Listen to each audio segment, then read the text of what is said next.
Hi! Welcome to Flights of Fancy Storytime.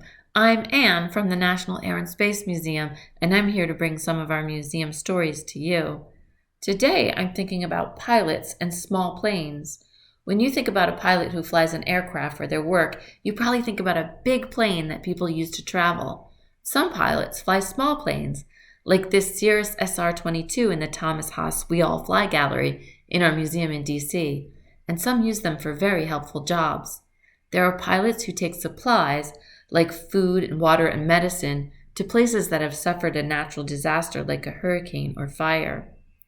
Small planes can help spread fertilizer on farms or take photographs of the land from the air for science. Some pilots of small planes work for organizations, like Pilots and Paws, that help rescue animals and help them find new homes.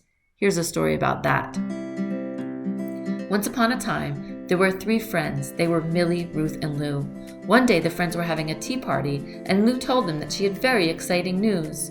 "We're adopting a kitty," said Lou. "Wow," said Ruth. "I know you will love having a pet cat. I love my hamster, Rocket. He's super cute, and it's fun to watch him play." "Where are you getting the kitty?" asked Millie. "That's part of the exciting news. She's a rescue kitty. Did you hear about that hurricane? She comes from that town. She's flying in on an airplane tomorrow." "I did hear about that," said Millie.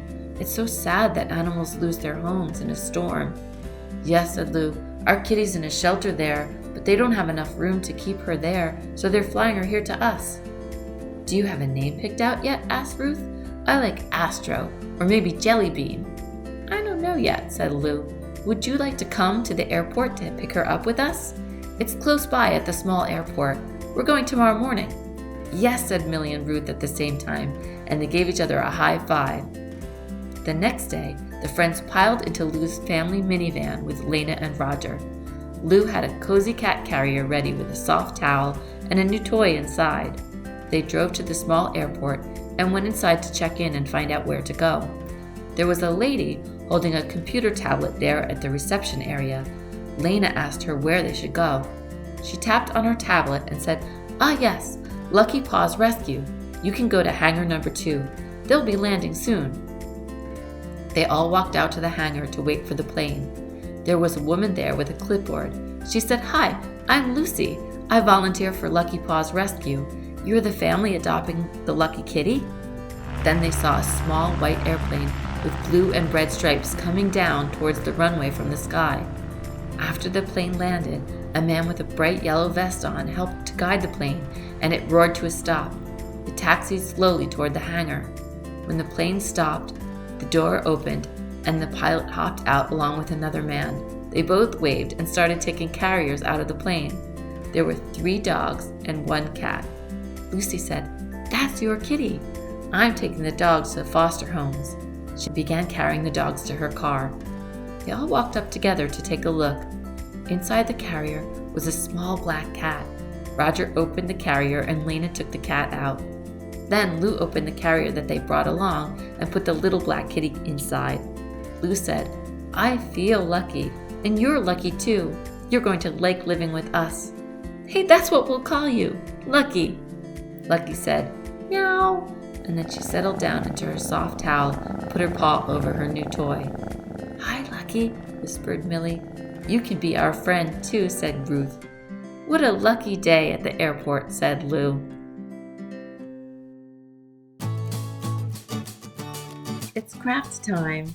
Today we're going to make an airport playmat that you can use to play with your airplane toys. For this craft, you'll need some plastic tablecloths in different colors. You'll need packing tape and your scissors, and you'll also need maybe some construction paper and some pencils or markers to add more details. The first thing you're going to do is cut out that background sheet, and I used green tablecloth for my background. I cut a big rectangle. You can decide how big you want your playmat to be, and that's going to be the background piece. Then start cutting out different shapes from the other tablecloths to represent the different parts of your airport. I used the silver to make the buildings, and I used the black to make different features like the runway and roads. So I cut a long, big rectangle to be the runway and smaller rectangles to be roads. So if I wanted to attach a new road onto the play mat, I would just get some packing tape and attach that packing tape onto the plastic piece that I want to attach.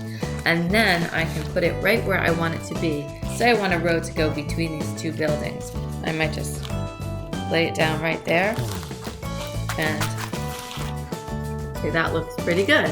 And then you can add more tape to it to make sure that it stays on securely. If there's any extra pieces, you can just trim those off with your scissors. There, that looks good. Then you're ready to play with it with your airplane toys. I hope you have fun with this craft activity, and when you're finished with playing with your toy, you can just fold up your mat and it's ready to play with another day. Enjoy making these, and please, if you enjoy our story times and our craft times, like us and also subscribe to our channel so that you can get our stories and our crafts in your subscription box each month. Thanks so much for joining us. Bye-bye.